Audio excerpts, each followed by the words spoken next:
Hi, everybody, and welcome. I am Cassandra, and I'm so happy that you are here.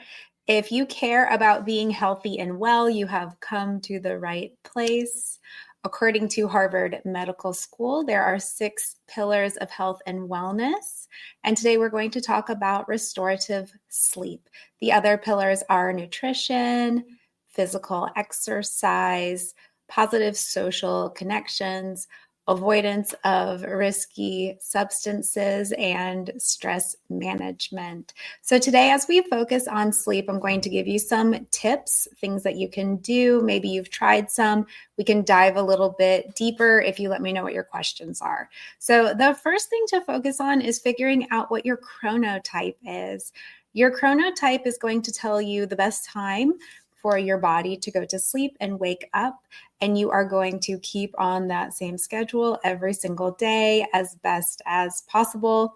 I'll link a quiz below that's going to help you discover your chronotype. So we have like people who are typically like morning birds or night owls. Did I say morning birds? What's the term?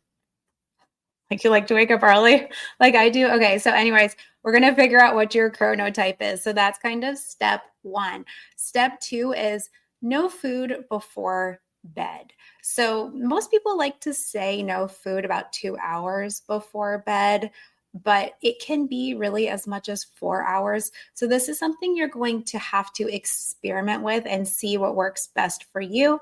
If you do get hungry before bed, you can have something like fruit. Fresh fruit, maybe not necessarily dried. The fresh fruit is going to hydrate you and it's just going to digest very quickly.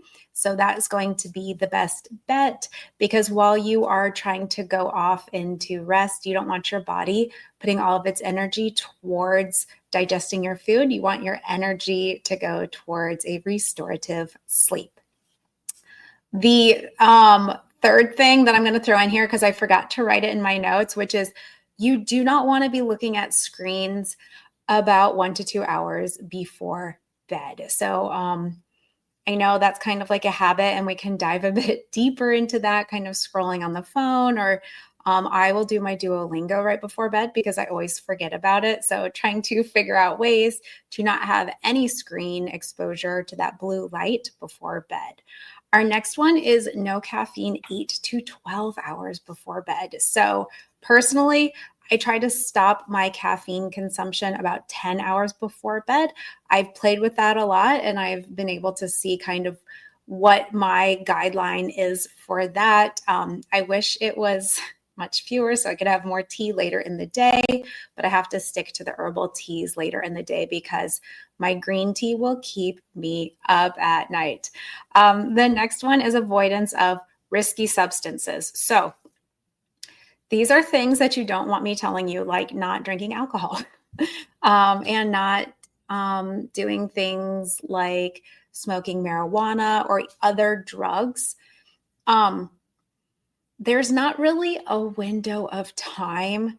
It's really that you should be avoiding it altogether because it does disrupt your sleep. We can dive deeper into that if you do drink a bit of alcohol before bed and how you can do it way before your bedtime, maybe kind of like that after work drink versus it getting closer to your bedtime.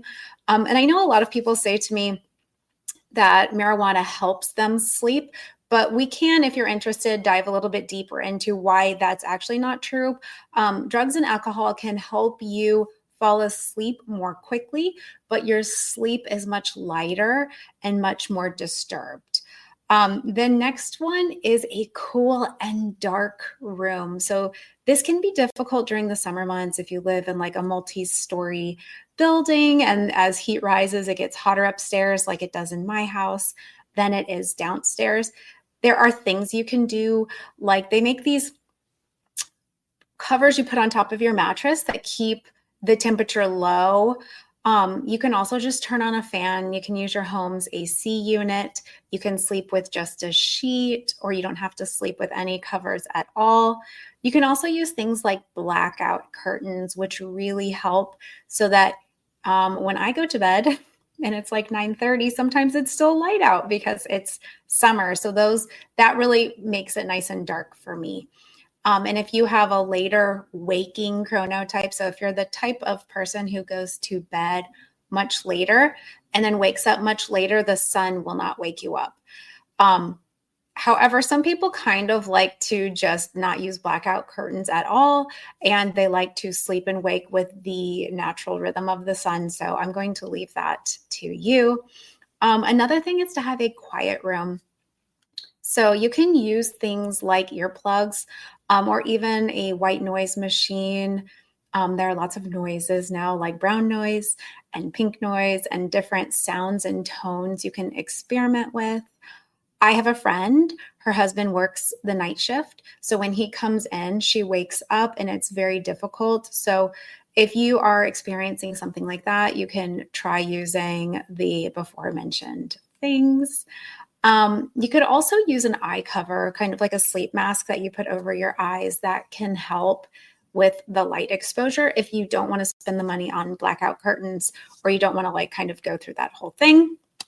So I want you to let me know what pillar you want to hear about next. So we have, besides restorative sleep, we have social connection, we have avoidance of risky substances, nutrition and eating, physical activity, and stress management.